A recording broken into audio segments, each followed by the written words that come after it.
There's no feeling more discouraging than starting over, and that's what you're about to experience if you keep playing this game. It's going to be deeply frustrating.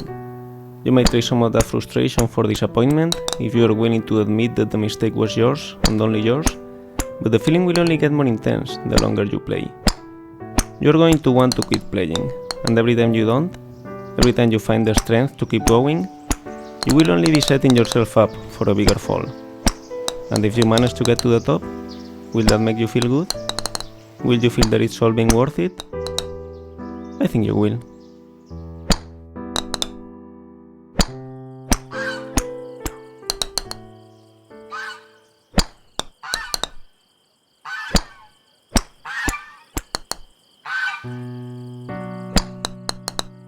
Feel free to stop playing whenever you want. Your progress will be saved automatically. Your dose of progress too.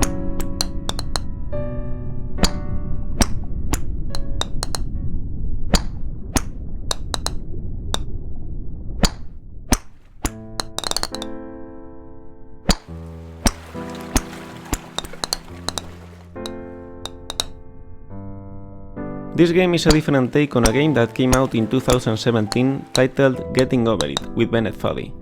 The author of that game, Bennett Foddy, was an Australian designer known at the time as the father of intentionally bad controls.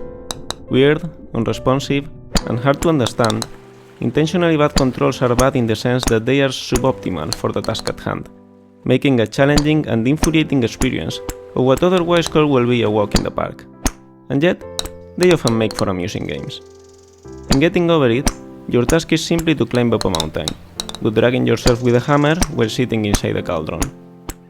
No amount of forward progress is guaranteed, some cliffs are too sheer or too slippery, and the player is in constant danger of falling and losing everything.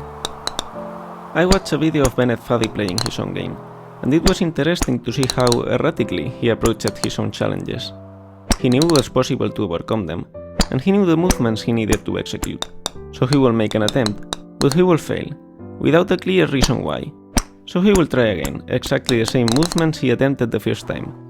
And he will repeat this process until, eventually, it actually worked, giving the impression that the challenge was more about perseverance and luck than precision.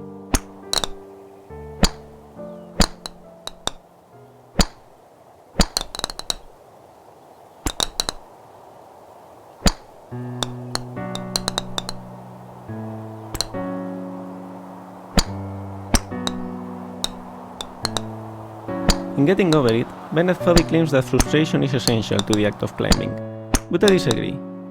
Frustration might be essential to having a real challenge, an obstacle that you are not guaranteed to be able to overcome, but the act of climbing itself can be enjoyable.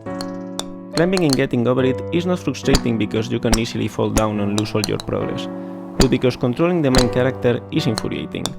Of course, falling and losing all your progress is also frustrating. But the worst part is not that you have to climb it all over again, it's that you have to fight with the controls while doing so. This game is pretty much like Getting Over It. You need to climb up a wall made of pre-made assets while the game creator talks to you about the game itself. And the point of the game is built around the fact that it's a very hard challenge and you can easily lose all your progress at any time. The main difference, what makes this game more than just a clone of the original, is its controls. Not only because hitting a ball is quite different from pulling yourself with a hammer, but because it's easy and intuitive to control. You hit the ball with a certain force at a certain angle, and that's it. The difficulty lies in calculating what force and what angle you should apply to the ball. And it's not infuriating because you feel in control.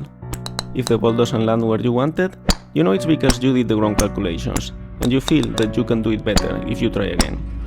This is a game in which you can experience the challenge of climbing an enchanting mountain without infuriating controls being part of that challenge. But that's not the reason why I made this game. It's only why I thought it was worth finishing.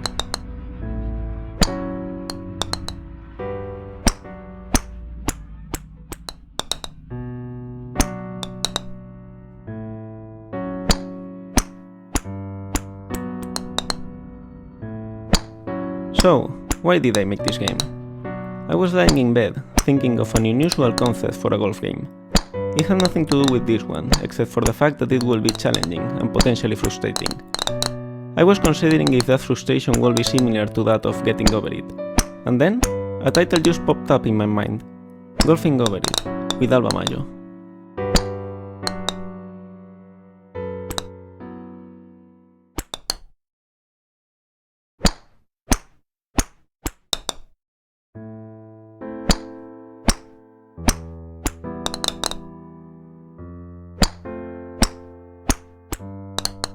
I generally hate having to repeat a part of a video game over and over until I can beat it.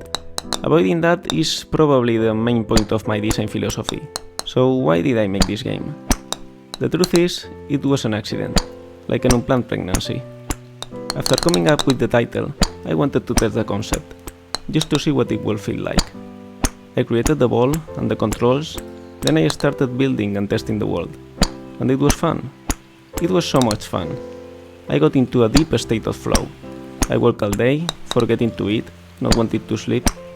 I did the same the day after, and the one after that. And before I knew it, the body of the game was finished. I would have never planned to make a game like this. Even if we forget my design principles for a moment, I would have never made a game that lives only as the shadow of another one. It feels cheap. It doesn't reflect well on me as an artist.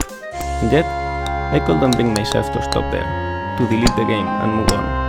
I felt like this game deserves to be made. In the end, I decided to embrace this fate. I will finish making this frustrating game